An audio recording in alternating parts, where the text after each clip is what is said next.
সিউড়িতে বিজেপিকে ভাতে মারার চেষ্টা করছে কি তৃণমূল সরকার? তাই চাষের মরশুমে বাধা দেওয়া হচ্ছে কৃষিকাজে। এই অভিযোগ নিয়ে জেলা পুলিশের দ্বারস্থ বিজেপির বীরভূম সাংগঠনিক জেলা সভাপতি ধ্রুব সাহা। তার অভিযোগ, নির্বাচনের পর থেকেই সিউড়ির একাধিক গ্রামে সন্ত্রাস চালাচ্ছে তৃণমূল কংগ্রেস। বাড়িতে থাকতে দিচ্ছে না বিজেপি কর্মীদের, চাষের কাজেও দেওয়া হচ্ছে বাধা। বিজেপি কর্মীদের যাতে ট্রাক্টর ভাড়া না দেওয়া হয় তার জন্য নির্দেশ পর্যন্ত জারি করা হয়েছে। অনুব্রতর আমলে যেভাবে সন্ত্রাস কায়েম রাখা হতো সেই ট্র্যাডিশনই সমানে চলছে।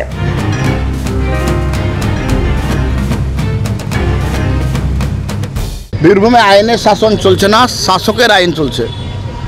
আমরা বেশ কয়েকদিন ধরে বারবার বলে আসছি, সিউড়ি টুয়ে বিভিন্ন গ্রামে ভারতীয় জনতা পার্টির কর্মীরা বাড়ি ঢুকতে পারছে না এবং নুরুলের নেতৃত্বে তৃণমূল কংগ্রেস হুলিয়া জারি করেছে, ডঙ্কা পিটিয়েছে এবং ভারতীয় জনতা পার্টির কর্মীদেরকে চাষ বন্ধ করে দিয়েছে, ট্রাক্টর নিতে দিচ্ছে না, মাঠে নামতে দিচ্ছে না।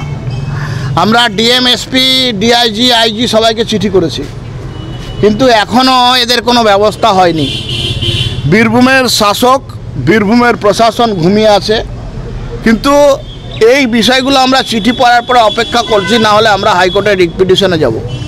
আমি আপনাদের মাধ্যমে বীরভূমের প্রশাসনকে বলতে চাই যে মহামান্য হাইকোর্টের আমরা দ্বারস্থ হতে বাধ্য হব যে এই মানুষগুলো তাদের সাধারণ যে অধিকার, বেঁচে থাকার অধিকার, তাদের করে খাওয়ার অধিকার, কৃষক তাদের প্রান্তিক কৃষক তাদের জমিতে চাষ করার অধিকার তৃণমূল কংগ্রেস কেড়ে নিচ্ছে সিউড়ি টুয়ের বিভিন্ন গ্রামে। একদিকে চাষে বাধা, অন্যদিকে নানা অজুহাতে বিজেপি কর্মীদের বাড়ি চড়াও। এটাই এখন বীরভূমে কাজ হয়ে দাঁড়িয়েছে শাসক দলের।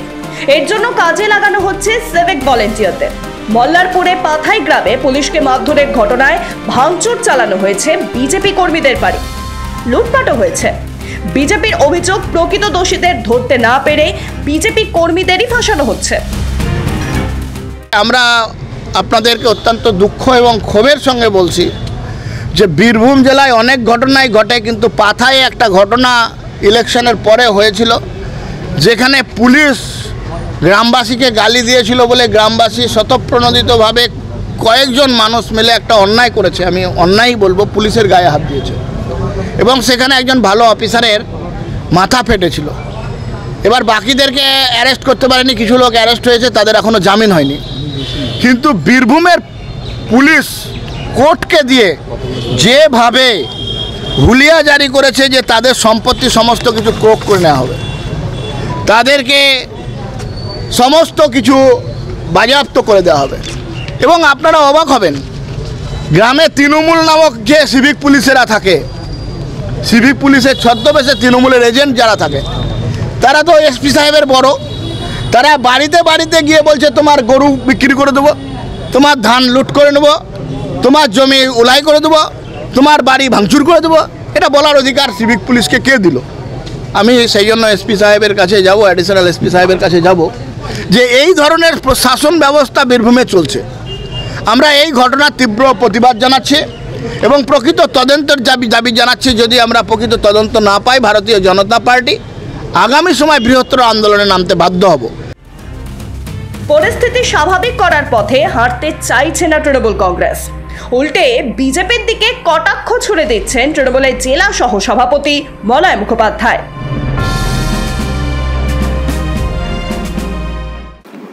দেখুন, এই কথাটা সম্পূর্ণ সত্যি নয় এবং আপনারা এটাও লক্ষ্য করবেন, ইতিমধ্যেই দেখা গেছে বীরভূম জেলাতে এবং সারা বাংলায় বিভিন্ন জায়গাতে প্রচুর দলে দলে মানুষ কিন্তু এই নির্বাচনের পর বিজেপি ছেড়ে তারা তৃণমূলের পতাকা নিয়ে রাস্তায় নামছে।